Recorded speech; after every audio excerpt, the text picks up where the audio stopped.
ఈ చెప్పండి సార్. 15 ఏళ్ల పాటు ఒక అగ్రిమెంట్ అనమాట.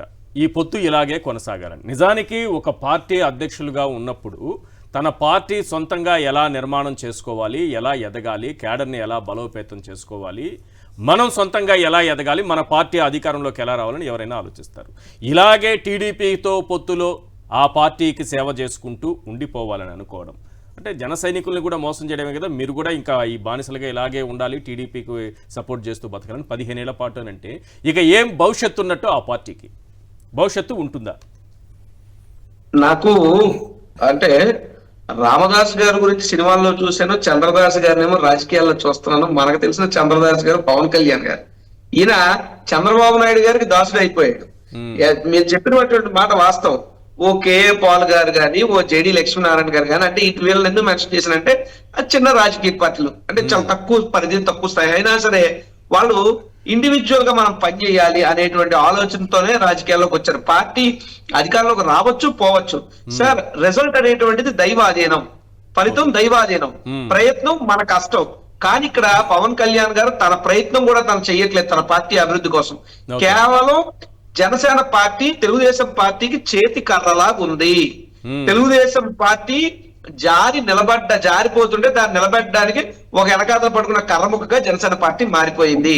నేను ఇందాక అదే అడిగాను సార్. ఇప్పుడు 170 నియోజకవర్గాల ఎన్నికలు జరిగినప్పుడు సరే, ముందు 24 గాయత్రి మంత్రం అది ఇది అని చెప్పి మళ్ళీ 21కి కూడా ఒప్పేసుకున్నప్పుడు ఏం చెప్పాడు పవన్ కళ్యాణ్ గారు? మనం అధికారంలోకి రావాలి మన పార్టీ, కాబట్టి మీరంతా త్యాగాలు చేయండి అన్నాడు. అంటే మిగతా 21 నియోజకవర్గాలు తీస్తే మిగతా అన్ని నియోజకవర్గాల్లో ఉన్నటువంటి జనసేన పార్టీ యొక్క సమన్వయ ఇన్ఛార్జీలు ఎవరైతే ఉన్నారో, ఎమ్మెల్యే అభ్యర్థులు ఎవరైతే ఉన్నారో వాళ్ళందరూ తెలుగుదేశం కోసం వారి సీట్లు త్యాగం చేశారు. మరి అప్పుడు ఎమ్మెల్సీ పదవిలో, నామినేటెడ్ పదవిలో వచ్చినప్పుడు ఎవరికి ఎక్కువ ఇవ్వాలి? జనసేన పార్టీ నియోజకవర్గ ఇన్ఛార్జీలుగా, సమన్వయకర్తలుగా ఉంటూ తమ ఎమ్మెల్యే సీట్లను పొత్తు ధర్మంలో భాగంగా త్యాగం చేసినటువంటి త్యాగధనులకి ఈ నామినేటెడ్ పోస్టులు, ఈ కార్పొరేషన్ చైర్మన్లు, ఎమ్మెల్సీలు ఇవ్వాలి. కానీ అవి కూడా ఇవ్వట్లేదు కదా. అంటే దీని అర్థం ఏంటి? మీరు త్యాగం చేసినట్టు లేదు. మీరు జనసేన పార్టీని చంద్రబాబు నాయుడు గారికి, తెలుగుదేశానికి, నారా లోకేష్ గారికి కూడా బానిస పార్టీ కింద మార్చారు. మీ పొత్తు ధర్మం ఏంటి అసలు? ధర్మం అంటే ఏంటి? ముందు మీరు తగ్గారు, తర్వాత వాళ్ళు తగ్గాలి కదా. కానీ వాళ్ళు ఎక్కడ తగ్గట్లేదే.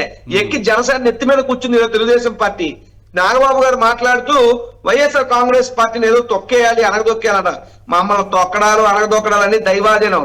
కానీ జనసేన పార్టీని తొక్కాలన్నా, అనగదొక్కాలన్నా అవన్నీ నారా లోకేష్, చంద్రబాబు నాయుడు గారు ఆధీనం. నిస్సిగ్గుగా 15 ఏళ్ల పాటు చంద్రబాబు నాయుడుతో మీరు కలిసి ప్రయాణం చేస్తాను అంటే చంద్రబాబు నాయుడు ముఖ్యమంత్రిగా మరో 15 ఏళ్ళు చూడాలన్నది మీకు కలగా కనబడుతుంది కదా సార్? సార్ ఒక్కసారి కన్క్లూడ్ చేయండి సార్. కన్క్లూడ్ చేయండి సార్. చంద్రబాబు నాయుడు గారిని 15 ఏళ్ల పాటు ముఖ్యమంత్రిగా చూడాలనుకున్నది పవన్ కళ్యాణ్ గారి కళ.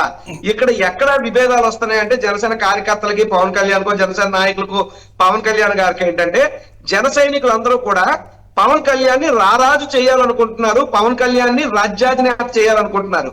కానీ పవన్ కళ్యాణ్ చంద్రబాబు నాయుడు రాజ్యానికి రాళ్ళు ఎత్తుతాను అంటున్నాడు. కాపుల కళ ఏంటి?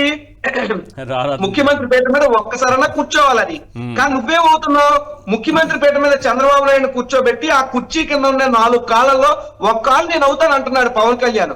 కాబట్టి ఇలాంటి ఆవిర్భావ దినోత్సవం ఇంకో పది చేసుకున్నా పవన్ కళ్యాణ్ రాజ్యాధికారమే లక్ష్యంగా పనిచేయకపోతే జనసేన పుట్టుకే రాజకీయంగా శూన్యంగా కనబడుతుంది. రైట్.